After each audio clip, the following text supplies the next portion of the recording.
Welcome to 0 to 60. Matt McChesney. I am the owner and operator of 60 Football Academy and 60 Equipment. Played at the University of Colorado from 2004. 6 years in the National Football League on both sides of the football.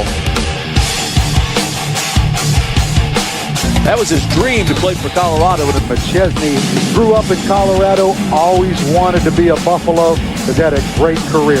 I'm Matt McChesney. This is 0 to 60. That is Coach Prime. We're at the University of Colorado. Brother, thank you so much.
What's happening? Welcome to 0 to 60. I'm your host, Matt McChesney. It's Tuesday. We have a lot to talk about down here at the lab at 60 Football Academy. We got some big news on 60 moving forward here, so I'll tell you about that next week. But yeah, Bailey and I got a lot to talk about here in a short period of time. We're only here for about 45 minutes today, so let's fucking roll. Let's roll, Matt. We're in the building. Happy Tuesday here. Matt, how you doing before we dive into Colorado Buffalo's football news? I'm good, dog. Good. Doing good. Yeah, feeling fucking dangerous, I'm telling you. Fuck yeah, let's roll. I'm on one right now. I'm fucking pissed off, so I'm ready to conquer and fucking divide and conquer, bitch. Let's go. Well, I'm really excited for this show, Matt. We got a lot of fun stuff to discuss here. 0 to 60, the premier show for Colorado Buffalo's football coverage, brought to you by the Believe Network, FanDuel, Delete Me, and all the other people that help out and sponsor the show. We appreciate you. But Matt, let's dive into it here. Obviously, Jordan Seaton, we knew how good of a leader he was as a freshman last year, but I think as a sophomore this year, he's really blossomed and become a true leader for Colorado, despite Colorado having 38 seniors. Matt, take a look at Jordan Seaton showing some leadership during Colorado versus Iowa State here. One play. Finish this drive. One play. We keep going. Come on. One play at a time. He did not mean that. He did not mean that. You looked me in my eyes. You told me you got me, so get me then. Get me then, folks. Who in that bitch? 2-7, you in that bitch? Yeah, swing. Earn your check. First round pick, right? Let's go. The rejected will be respected. I think I'm thinking about another. I don't know if I want a new car or what. But we back to work on Monday. We got to get this thing going. We got a bye week. We're going to get better. We back to business, man. Let's go bust, man. There you have it. Got a bye week. Got to get ready to go smash Utah in the face in Salt Lake City, Matt. What are your thoughts on Jordan Seaton's leadership in his sophomore year? I mean, I've been saying this since day one. But what have I been saying? What have I said 1,000 times, Bailey? That this is the number one pick in the draft. First, yeah, exactly. Next year when he can come out and he plays and he's a first team All-American, unanimous All-American, and he wins all the awards because he will. He'll be the first pick in the draft. Or he'll be the first offensive lineman off the board. You know what I'm saying? Like, this year, I think, is Proctor up for draft this year? I believe so. So Proctor's going to be one of the top guys off the board. Trey Zune's going to be one of the top guys off the board. Like, the big kid from Miami is going to be one of the big top guys off the board. I actually was talking with Mario and Alex Maribel this morning because I got some guys visiting there this weekend. Which Maribel, yeah.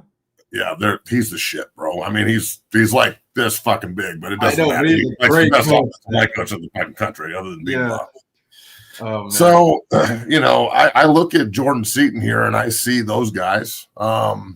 It's great that he feels as comfortable as he does to keep leading the way he needs to. Bobby. Thank you, Bobby. I yearned for this last week. I called people out on the show. A lot of the prime sexuals didn't like it. Don't give a fuck. And it happened, and not only that, but I'm texting with Gunnar this morning. And I'm like, yeah, well, we'll get you on the show after you guys go beat Utah's ass, yada, yada, yada. 77 special, bro. Yeah, this kid's a Hall of Famer if he stays healthy. And that's just what it is. So, you know who knows that? Jordan Seaton. Because Coach Prime has the ability to get through to people like other people don't. I've said this since day one. It's the way Coach Prime makes you feel about you when you're in front of him. And you're like, this is Coach Prime, but he's making you feel special. That's his superpower. And he's done it with Jordan Seaton now. He's turned Jordan Seaton into a Travis Hunter, Shedeur Sanders type. You know what I'm saying? Like straight businessman about his craft, all about the game. And I'm telling you, this kid is special. So it's great to see him vocal. It's great to see him winning. It's great to see the Colorado offensive line playing at the level they're playing at. And they are playing at one elite fucking level now.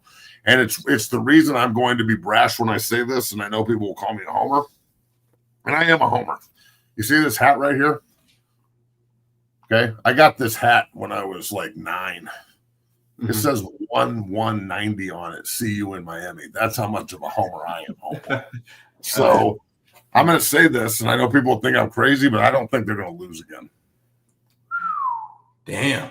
Like, I think CU is going to go 8-4 and finish and go to a good bowl game and finish like this on the up. And they're going to attract a 5-star quarterback in the portal to Juju for next year. And I'm not talking about 5-star high school kid.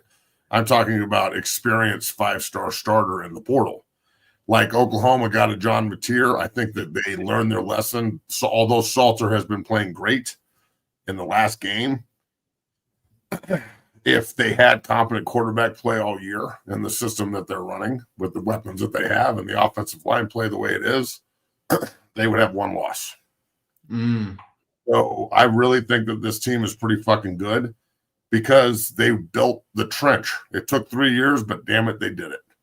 So you have to use this momentum next year. You would think that they'll be even better up front because it's Seaton's essentially senior year. Even though he's a junior, he's gone. And honestly, I would not tell him to stay for his senior year. You need to go make your money. So with next year being Seaton's last season in Boulder, you've got to build an even better line around him because all those other guys are leaving. They're all seniors. Yeah, I mean, wait, no, they're not. Johnson's not a senior. The 2 tackles are back. The 3 interior guys are gone. Let me confirm, but yeah, it sounds the right tackles. I don't think he's a senior, but I could be wrong. Look, I think that the CU offensive line is the most improved unit in college football. Hats off to Gunnar and Coach Gerard and Coach Hang and Coach Prime and everybody up there for Coach Falk for all they've done to make it so. It's good to see, man. It's really good to see because I'm telling you, every good Colorado team since the beginning of time, with the exception of last year's team, could really, really run the ball. And last year was just an enigma because of the players we had. But if you can't do it in college football these days, you're going to lose. And they're not. I don't think they lose again, bro. I think that they go on the road to Utah and win. I think they beat Arizona. I just don't see anybody on the schedule that I'm scared of. Matt, so here's what I think. We both love trench warfare here. I think it's going to be an absolute war against Utah. I mean, Matt, you know how good their offensive line is. I think they got arguably a top 10 tackle over there as well. Devon Dampier, great quarterback who I was really excited to see come up there from New Mexico. Matt, I think it's going to be a war. And I think if they have all the talent to win out. And if they lean into the run game, like I said, that was the team that I said would win 9-10 games, a team that leaned into the run game, used their big offense line. You were right about the 2 tackles. Seaton's a sophomore, and then Larry Johnson's a junior. All the other ones are seniors, so they're gone. Starts with Utah, though, massive test. And Colorado's defensive line, I think, is the biggest question mark headed into Utah week. Yeah, but those kids from Utah remember last year. They remember walking into Folsom and getting their fucking ass beat. Well, exactly. So, like, I don't really care where we're playing. Salt Lake City's intimidating, but they're not unbeatable there. And they got BYU this week. So the last thing that they're doing is worried about us when we're watching them.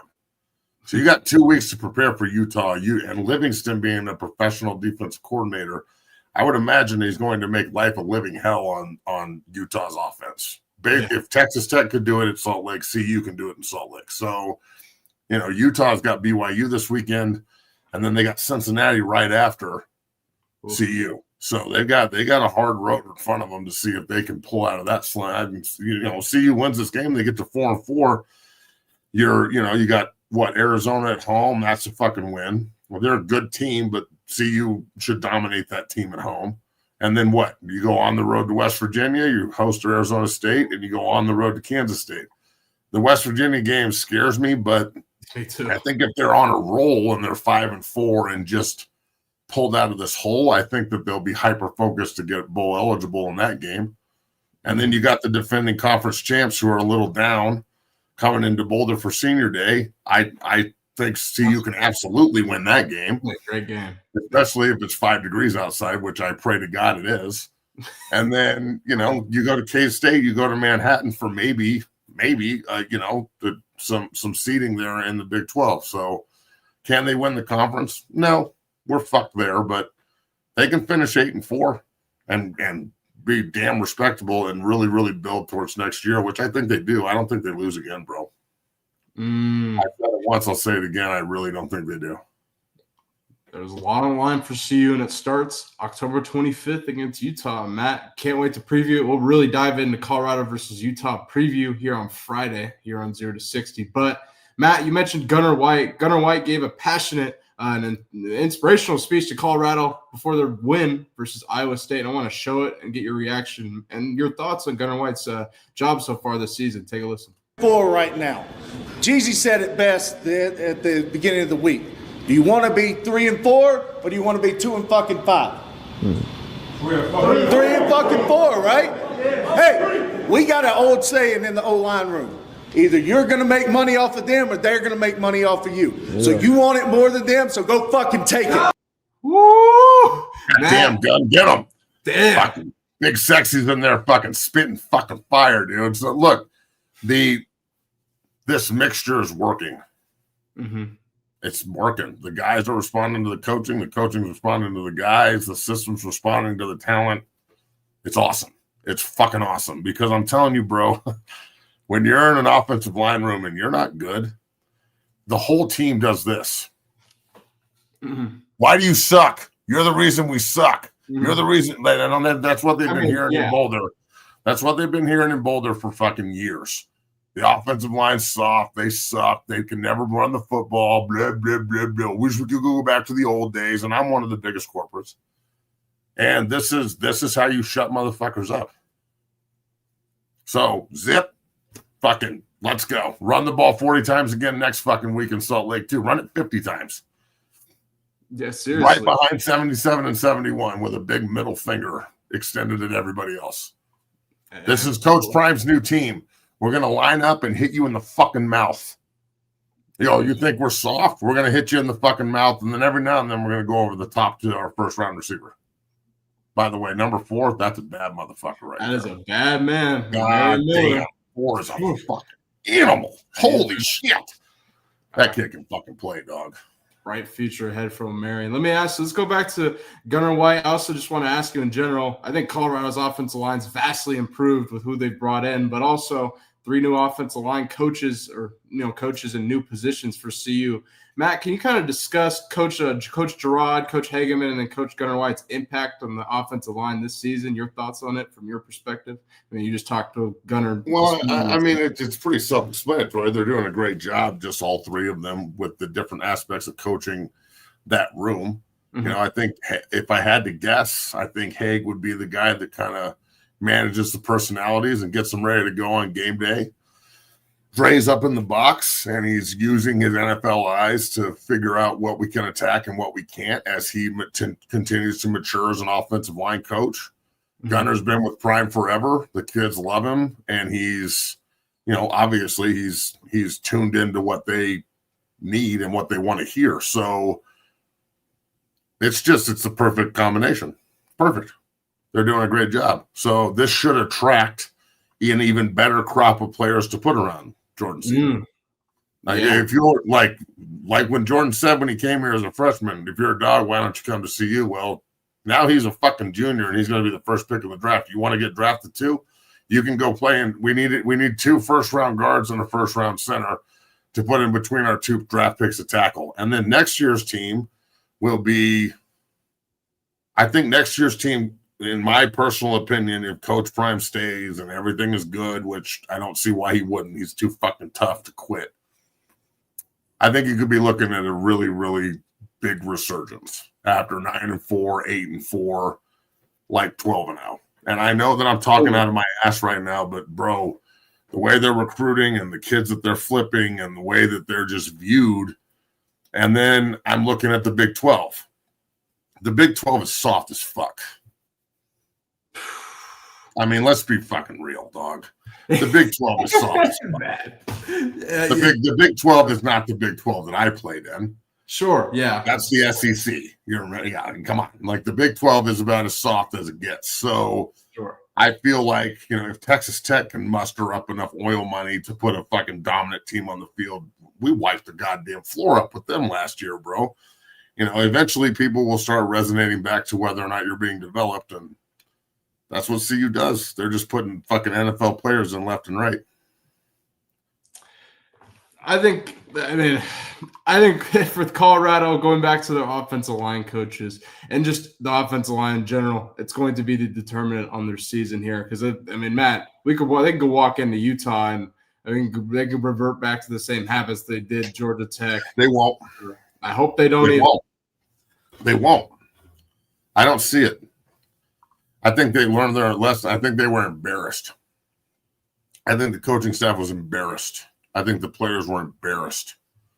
They dropped, there's nothing fucking worse, especially in college, than dropping 1-score games where you're better. This ain't the NFL, dog. We dropped a couple 1-score games, we'll make it up. This is college football. We're better than BYU. They're undefeated. We're better than TCU. We're better than Georgia Tech. They're undefeated. We're better than these football teams, and we dropped 1-score games because we were trying to figure out how to play with the team we had, or our quarterback wasn't playing at the proper pace. And now I think he is. So, hopefully they got the cobwebs off and they can really, really build off of this. But again, I'm eager to see what this week looks like I said yesterday. Mm-hmm. If this week is going to be recovery Monday, fuck around Tuesday, pads Wednesday, on a plane Thursday, off Friday, Saturday, Sunday, I don't think that's necessarily the best way to do this. We're going to fucking Salt Lake City next week. We ain't going to Utah State. Yeah. And you feel me? This is you lose this game, the fucking season is over. Yeah, you might be able to pull out 6-6, great, but you could be an 8-4 football team and ranked and going maybe back to the Alamo Bowl for all you know. You go to the Holiday Bowl and have a 9-win season again, same as last year. Yeah, after all this negativity and crazy shit, you could still pull that out. So I really hope that that's the fucking focus. I really hope that that's the main focus. And honestly, I wouldn't put it past Coach Sanders and his staff to test the kids.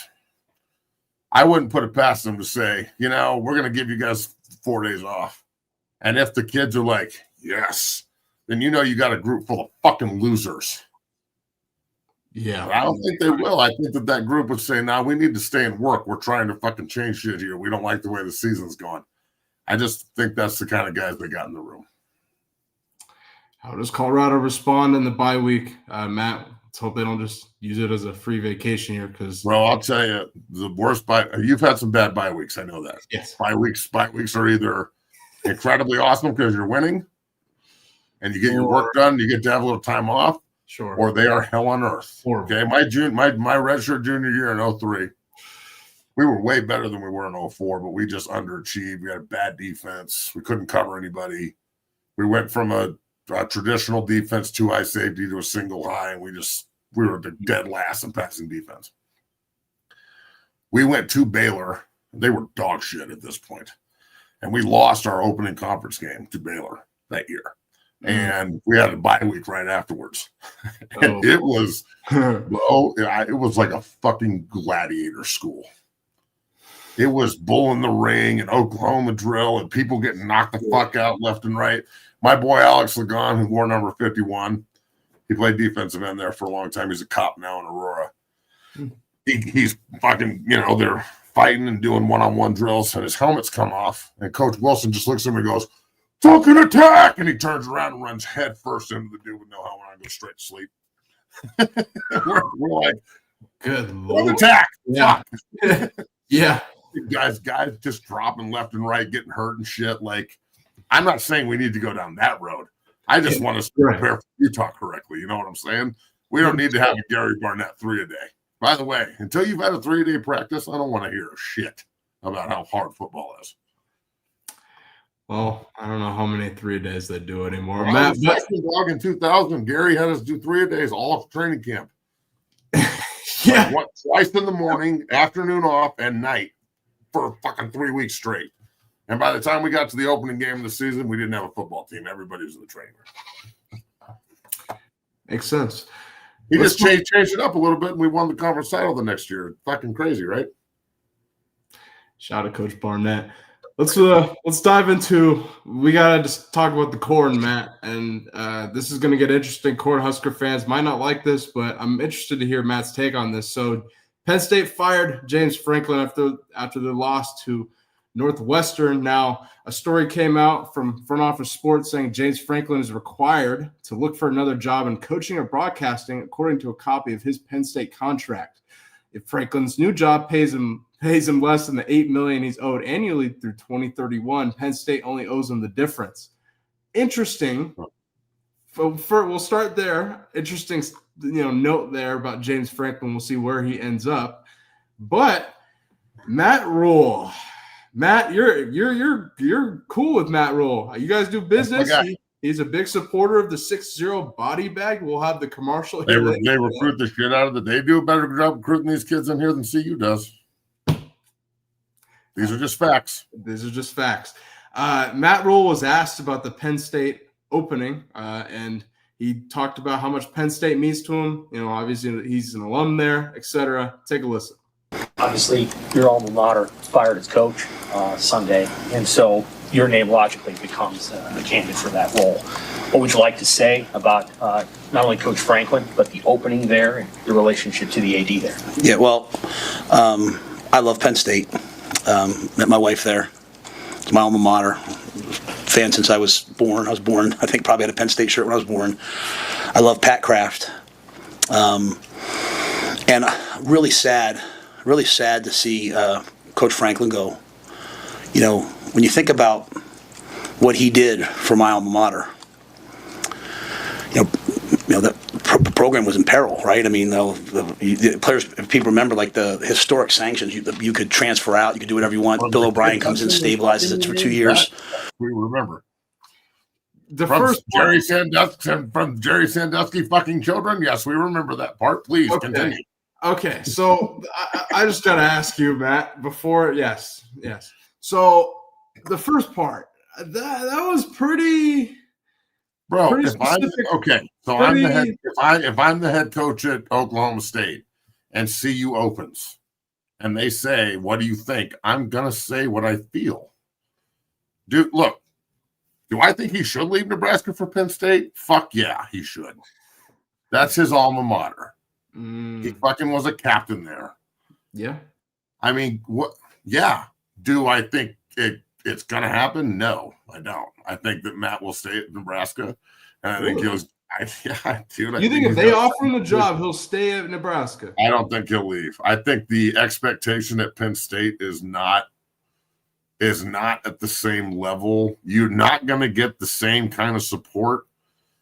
And I know that this sounds crazy because it's Penn State, but you're not going to get the same kind of support. It doesn't mean the same as it does at Ohio State and Michigan. You're always third fiddle. At least he's a big fish in a small pond there in Nebraska, bro. They win 10 games in Lincoln for 3 years in a row. They're going to build a fucking statue for Matt Rule. He goes to Penn State and they win 10 games for 3 years in a row. They're going to fire him. Because he's going to go 10-3 or 10-4. They're going to be, oh, this isn't good enough. Why did we bring this guy in for James Franklin? He's already 5-1 in Lincoln. And they are so happy with him. They're like, what do we have to do to keep you here? How can we how can we give you more money? Why would you want, like, at some point, a coach has got to look at the fucking situation they're in and go, what's the point in just jumping to a better place? It's like when everyone's like, Prime's going to go to Penn State. What does Deion Sanders have to do with fucking Penn State, dog? Nothing. I don't know. That's the He's whole not going to go there and take all of his guys there. Rules. He's like, no. Coach Prime has built a fucking monopoly over Colorado football the way he wants it, and he deserves it. Matt Rule has built a monopoly over Nebraska football. Coach Scagnetti has built a monopoly over Indiana football. Dan Lanning's built a monopoly at Oregon football. Why the fuck would they leave? Why? To go rebuild Penn State, win 11 games, and still get fired? Like, Penn State needs to look at themselves in the mirror. You're not Ohio State. You're not Michigan. You're not USC. You're not Nebraska, dog. You haven't won a national title since 1986, and your team employed a serial rapist for 20 years. And that's a fact. And then you had to overcome that, and the guy who went 104-43 got fired after making the fucking college football playoff last year and winning 3 games. And it, without like maybe 1 or 2 turns in that Notre Dame game, potentially playing for the whole fucking thing. And that's what I'm saying. There were a game or two. And then so you have a heartbreaking loss against Oregon in overtime. You fly across the country the next week to play at UCLA, which should not be happening because the Big Ten's lost its mind, but whatever, that's what they wanted. Yeah. And then you come home and you lose by 1 to Northwestern, a team that's getting a lot better and is known for upsetting people in the past. And what? Penn State decides that's it. So what's your plan, Penn State? It just seems to me like Arkansas just kind of fired Pittman and they don't have a plan. And Penn State just kind of fired Franklin and they don't have a plan. And UCLA, at least just give the job to Jerry Neuheisel. There's your future head coach. There. I don't know if they give him the head job. Come on, why not? Why the fuck it? You gave it to Deshaun Foster, might as well give it to Jerry, right? No. Well, what I'm saying is like Virginia Tech. They didn't seem like they had a plan. They just fired somebody. This isn't. Shane Beamer's going to be at Virginia Tech. I mean, because he's going to get fired at South Carolina. Yeah, and then he's going to go to Virginia Tech, yeah. Well, that's good. Go to Virginia Tech then. There's your downgrade. All I'm saying is a lot of these schools don't seem like they have a fucking big-time plan for what they're doing. They're just doing shit. I can't believe that we're in a time period where universities and NFL franchises have never been swung more by social media. Like the fans' reaction, no offense to the fans. Shut the fuck up and buy your ticket and let us do our jobs. Like, come on, dog. Like, I'm sorry, but Penn State fans sound spoiled as fuck to me. We haven't won a bowl game since 2004. You were just in the playoff and you're just firing your coach? Okay. That's really going to help fucking turn things around. Who are you going to hire? Jesus Christ?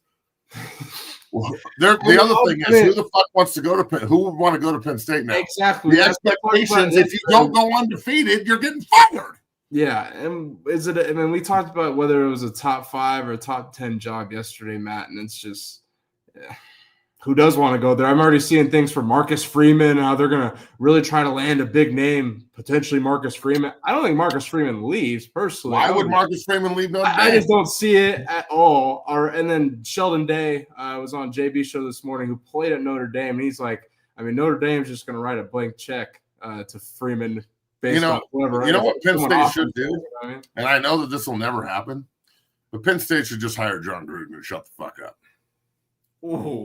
Ooh, I mean if John gonna be coaching here in a second. Do you think John could be a college coach?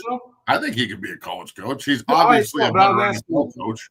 Do you see him going to college over the NFL? Considering I see him taking a job. Yeah, that's fair. I think John Gruden got totally fucked. I think he's going to sue the NFL and own a team one of these days because of it. I'm not kidding. I wouldn't be surprised if John Gruden owns the Raiders when this is all done. Because Al Davis Jr. is about to, or whatever, Mark Davis is about to be fucking broke trying to fucking litigate John Gruden. John's pissed. So I don't know, man. I think Ryan Silverfield will probably jump from Memphis. We'll see if the guy from Tulane jumps. I don't know. I just think with NIL now and the ability to build something and like stockpile funds, why would McGuire leave Texas Tech? Even if somewhere's better, it's so good for him there. Why would Sarkisian leave Texas even if something's better? It's so good there. Like, I ain't going nowhere. I don't know, Doug. I just think like Penn State really over-evaluated who they are. I know you're making bowl games and you're always ranked high, but again, being third fiddle in the conference, fourth fiddle in the conference now with Indiana, and teams catching you, maybe they just had a down year, bro. Like the quarterback's hurt now too. What the fuck? Like, why just let him finish and see if he can pull out of it? That's why you gave him all that money. Now you owe him $50 million and the new coach. And the only thing you got going for you is your stadium's cool in a whiteout. That's it. That's the only thing fucking Penn State's known for, dog, is cool stadiums. Like, all these white motherfuckers are going to swing pin pom-poms. That's cool. Who gives a shit? Do you win? No. Sorry ass fucking school. Let's move forward. Matt, I know you're on a time crunch here, but we got to talk about your New York Jets. So Aaron Glenn came out in a press conference and discussed Justin Fields' play, and he says, when you look at what Justin did, the games that he played, I don't think he was bad at all. I can't wait to get your reaction to this, Matt. Take a listen. Is your commitment to Justin as strong as it was yesterday after the game, after going back and reviewing the tape? You know what? Here's what, I thought about this a lot last night. I thought about the question that was asked. And when you look at what Justin did, the games that he played, listen, I didn't think he was bad at all. I actually thought he did some pretty good things in those 4 games. In this 5th game, he took a step back, and I'm with you guys 100%. And we can't have that. We have to get better than that. And he knows that. And he knows that better than anyone, So I don't think you just try to bench a player after having one true bad game, because I thought the other games he played fairly well. All right, I will be honest. I've watched the Jets team I think every game this season. I've watched every week this season. I watched the Jets. The only time I watched their offense, and I was like, wow, they can do. They at least move the ball a little bit passing the ball. It was the bus game with Tyrod Taylor. Pull your tongue out of his asshole, Bailey. Come on, dog. They're horrible, Matt. They're horrible. Terrible. I know they're the worst fucking football team I've ever seen. The offense is inept as fuck. Justin Fields can't play quarterback. Play any fucking buddy over this guy. Play Jesus. Or actually, don't play anybody else. Playing this fucking bum so we can just draft number 1. Just play the bum so we can draft number 1 and fucking please, Jesus, we can hit and get a quarterback for one fucking time in our life, not named Chad Pennington. Fuck! Oh, they're terrible, man. I'm so tired of this shit. I feel like why couldn't I have gone to the Patriots? If I would have gone to the Patriots in 2005, I'd have fucking 2 rings. But no, I gotta go to the fucking Jets. Damn it. Every year, I remember. I loved it, man. It was awesome. I didn't know any different, but now looking back and old, the Jets suck, man. This is fucking terrible. Every year we talk about the Jets, Matt, and how excited. Before the season, I just think about our comments on the Jets before this season, and then before last season with Aaron Rodgers. I told you they were going to be terrible. Well, it's just the last 2 years, I thought we were going to make the Super Bowl, and now fucking Aaron Rodgers is leading Pittsburgh to the promised land, and he's talking shit about the Jets, and he's right. The Jets are a bunch of fucking clowns. Aaron, he won't have a job at the end of the year. They'll fire him. They have to. They need to completely strip this down to brass. I don't care if they win a game this year or next year anymore. I'm just tired of this. This is fucking ridiculous. For the next 2 years. Look, one of my best friends on earth is Lonnie Paxton. Lonnie won 3 Super Bowls, played in 4 with the Patriots. Yeah. And he just sends me laughing emojis every Sunday. He sends me a fucking clown face, and he just writes ... Jets. And I'm just like, fuck. So let me ask you. Or he'll like send me pictures of his rings, and I'll be like, yeah. Yeah. And he'll send a picture of him and Tom Brady at like the Kentucky Derby. I'm like, you lucky fuck, man. You just happened to sign with fucking New England. Fucking long snap. Hope your elbow hurts a little bit, son of a bitch. Oh, perfect. So let me ask you. I'm wearing the Titans shirt today, and they fired Brian Callahan. And so now Cam Ward is going to have a new head coach. The last 4 quarterbacks taken number 1 overall have seen their head coach fired during the rookie campaign, with Sunshine, Urban Meyer, Bryce Young, and Frank Reich, Caleb Williams and his painted nails with Eberflus, and then now Cam Ward with Brian Callahan. Your former coach, Bill Callahan, has resigned as the Titans offensive line coach, so he is left with Brian Callahan. So I don't know what. Yeah, exactly. I don't know what the fuck the Titans are going to do, but yeah, Callahan's are out of what they're going to do. Callahan's are out of Tennessee, Matt. Does this start a domino effect? Does Aaron Glenn make it through the season? What are your thoughts on all of this? I don't really like firing coaches in the middle of the season, but at this point, who gives a shit? Who cares? Yeah, fire Aaron Glenn. Get rid of. If you're bad, you just prepare to not be able to build. You either come in and change things immediately, or you lose your job. And that, I don't know how that's ever going to work. But fuck, man, good luck. Yeah, I don't see how that's ever worked in the past and how it's ever going to work in the future. But you know what? If you can figure it out, then all the fucking power to you, bro. Fuck, I walk in and just like fucking Tywin Lannister, this motherfucker, and be like, okay, you either do this right or I'm cutting fucking heads off. You got a month. See you after training camp. If you're not fucking winning the Super Bowl after getting the first pick, you're out. I think it's ridiculous. It's ridiculous. But, the Titans owner is pissed off, and she dropped the hammer and got rid of his ass. Emotional ass women shit. Well, Matt, don't get me started here, Matt. Mike Vrabel is fucking gone here, Matt. I mean, this is the thing. Look at how good the Patriots are. I mean, I'm not going to guess. I don't know what the hell the Titans do, man. Since I moved here, they just have been. But didn't you guys have Mike Vrabel, and he was like, decisions? Well, yeah. You want to know when you knew that you were fucked? When they traded AJ Brown for a fucking ham sandwich, and Mike Vrabel was like, "No, please don't trade AJ Brown," and they were like, "Fuck you, Mike." And then they were like, "By the way, Vrabel, all this winning and playoff shit that you do with Ryan Tannehill's sorry ass." That's not good enough. Get the fuck out.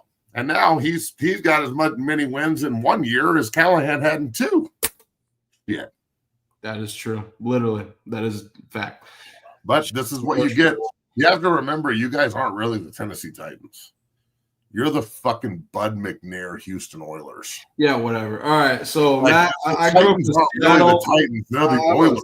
I'm a Seahawks. Yeah, I know you're a Seahawks fan. You live in Tennessee. I live out here. So no one's talking about you. You didn't play for the Titans. The Titans are the Oilers. That's a fucking dysfunctional fucking franchise to the bone. They will always do this. They will never win shit. Trust me. All right, we're gonna go rapid fire. I'm a Jet, bro. I know what it's like to linger in fucking the scum pond and never want to win shit. That's fair. Let's go rapid fire through these topics at the end of the show here. Alabama, Missouri. I think this is the one pick you might have missed here, but you had a pretty perfect betting weekend. I missed 2. I missed North Texas as well. I took South Florida. Anyway, so Caden Proctor, Ryan Grubb, the OC down in Alabama, decided to put Caden Proctor at the Wildcat. The previous week they threw him a screen. So I just wanted to get your thoughts on this as an offensive lineman. 2 questions on this front for Matt McChesney. Did they ever do this for you? Did you ever get the ball like this? Because I played offensive line. This never happened for me. So I'm jealous as shit of seeing this. 2, what are your thoughts on Ryan Grubb doing this with Caden Proctor, throwing him a screen, and then the Wildcat here? So the only time I ever saw this done is, and I take you back all the way to 2002, Buffalo fans, when Sam Wilder ran onto the field against Kansas State and hid in the huddle and then walked up to the line of scrimmage and hid behind the tight ends. And they ran bootleg right, turned around and threw Sam a fucking screen.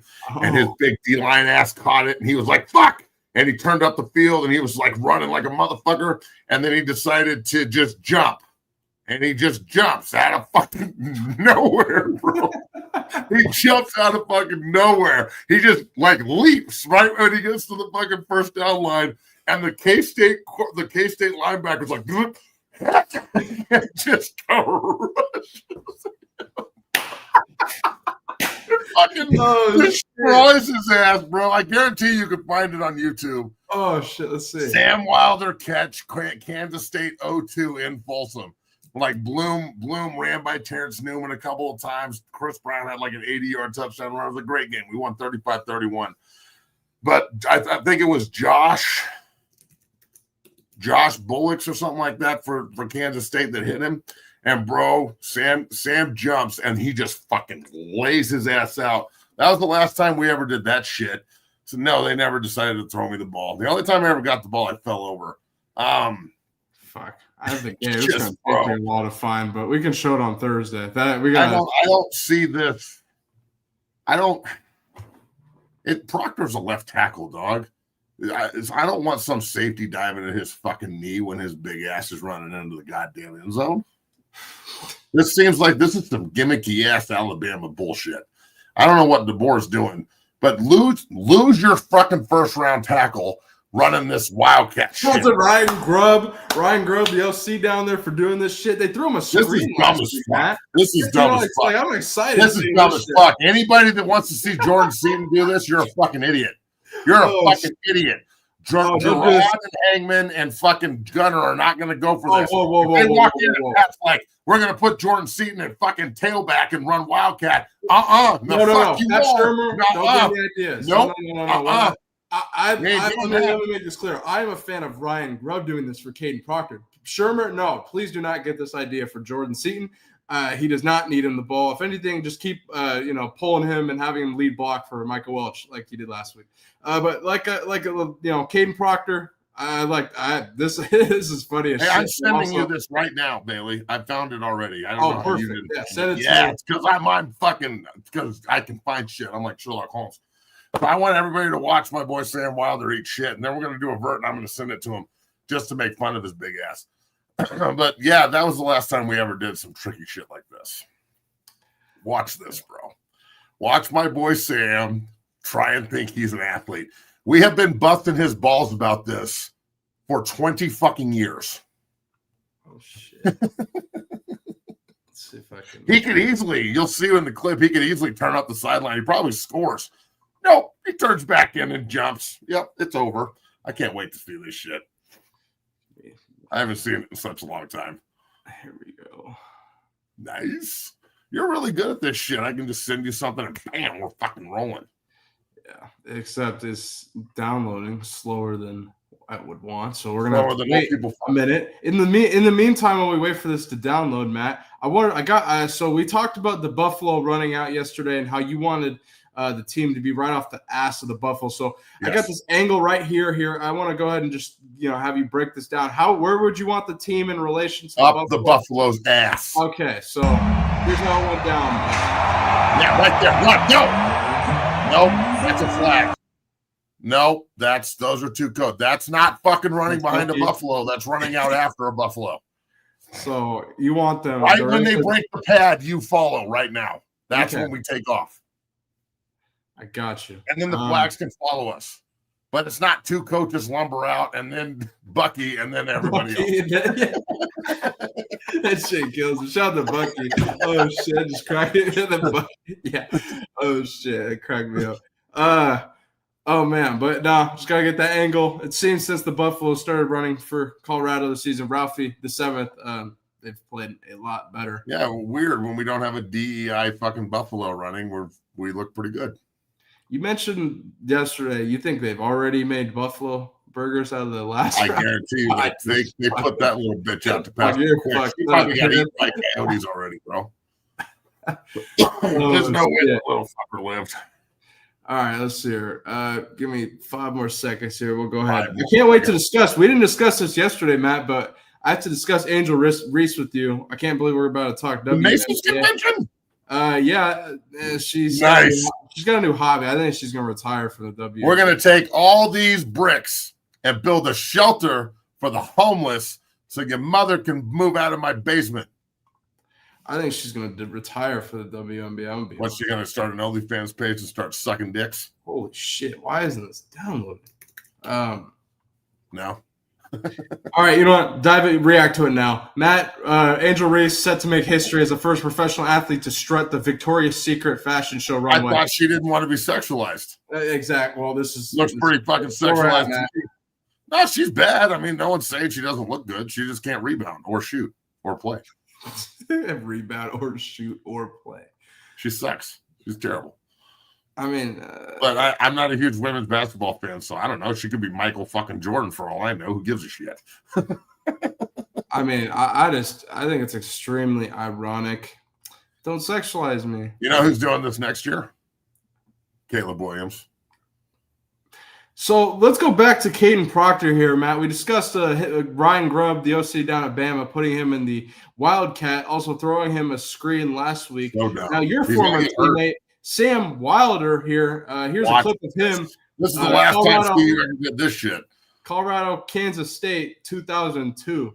Take a look. Few precious seconds to readjust. They were not totally ambushed. So this is on 4th down. You guys ran this on 4th down. This is a huge play in the game, bro. This is like our 4th down. All right, yes. Down and 3. Roll, turn, fire. Run, Sam! Run! Turn in, bam! That's a 22-yard line. Wow. Hey, man. He ran that 4th down? 4th down. I like it. Damn. Yeah. He jumped and got lit the fuck up. I'm surprised he held onto the ball. But he's an athlete. That's what we do. Shout out to Sam Wilder. Man. Matt, you fucking A, it worked. So last time we ever did that shit, but it worked. We tried to get Barnett to do all kinds of crazy shit, bro. I tried to get fucking Coach Barnett for 5 years straight, even when I was hurt, to let me run down and break the wedge on kickoff, and he never let me do it. Oh, my God. Like, I want to run straight down the field. Oh. I just want to run full speed and just right before I get there, just jump. And just whoa. And he never let me do it.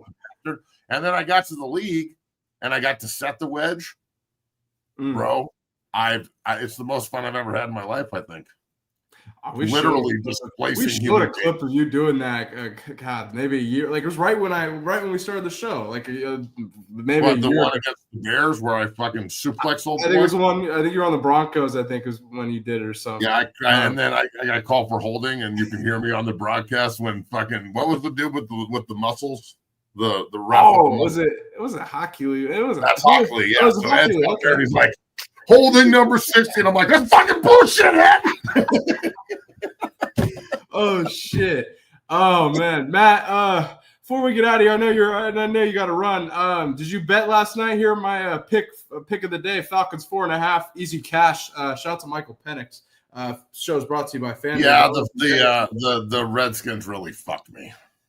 Oh yeah, when they fumbled that ball, I was literally screaming at my TV. I mean, that was an unbelievable play. Why didn't you cash out, fucking idiot? But when they go up 24-22, they've got the ball on the plus side of the 50. All they have to do is get a first down, and you can't execute the snap. What the fuck are we doing? See, I was debating in the morning between the Commanders and betting against Caleb Williams with his painted nails and then Penix. And I watched the Bills-Saints pretty closely, and I'm like, if the Saints can do that to the Bills in Buffalo, the Falcons play good at home. I think they're going to give the Bills a problem, and they did. By the way, how aesthetically pleasing was the Buffalo-Atlanta game? Because the fucking uniforms were awesome. The Buffalo uniform was awesome. The Atlanta uniform, I don't know why the fuck they wear That stupid ATL uniform. Like Jermaine Dupri going to lead you onto the fucking field, you bunch of idiots? It's so terrible. It's the worst fucking uniform I've ever seen. That shit that they were wearing last night is so clean. I don't know why they don't do it every week.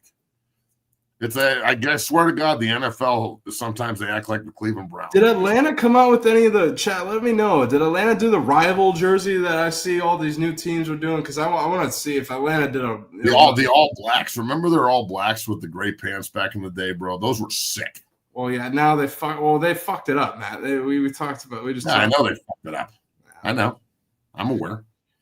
Let's talk about. Well, guess what, Matt? Since this show is brought to you by FanDuel, they told me. Conference USA football tonight. Oh, sweet. I fucking knew you were going to talk to me about this before we can. We get this. I got a pick tonight. Pick of the day here. I already bet it. The line is up. Open at 8.5. It's up to 10.5. Western Kentucky. They got a senior 25-year-old quarterback. Maverick McIver, hell of a player here. I think they're going to line up FIU. Give me Western Kentucky minus 9.5. But I don't know. I think they will absolutely whip FIU at home. I'm taking Sam Houston. Aren't they 0-6 or some shit? They're horrible this year. No offense, but who gives a shit? Hey, we gotta pay the bills, Matt. This show is brought to you by FanDuel. All right, so here's me paying the bills. Just say the games and I'll give you the winner. Quick, go. All right, so tonight we got a great one here. New Mexico State travels to Liberty. Liberty. Who you got? Liberty, go. Arkansas State goes to Mobile to take on South Alabama, coached by Major Applewhite. Arkansas State, go. I hit Major Applewhite once in the fucking teeth so hard that lifted him off the ground, busted his ass. It was awesome. Interesting. Yeah. FIU, Willie Simmons go and take on Western Kentucky. I got Western Kentucky minus 9.5 pick of the day. Matt, I'll take the Hilltopper. Fucking A. They got cool unis. Who's next? Those are the 3 Conference USA games too. All right, cool. Fantastic. Yeah, if you're betting on those games, call the number. All right, whatever. Guess I'm going to have to call the number. We'll see tomorrow if my pick of the day hits, but shout out to FanDuel for sponsoring 0 to 60, the premier show for Colorado Buffalo's football coverage. I hate Major Applewhite, that little bitch. Why? What's your beef with me? Look, Major Applewhite had some heart. If he would have played over Chris Sims, maybe they would have won. Ooh. I mean, that's a good. We beat Chris Sims' ass in the Big 12 title game in 2001, bro. We fucked him up. He couldn't wait to get out of the game. And then the coolest part is in 06, 07, I'm blocking for him with the Broncos. So I'm like, that's full circle. Shit. Yeah, full circle, man. Cool.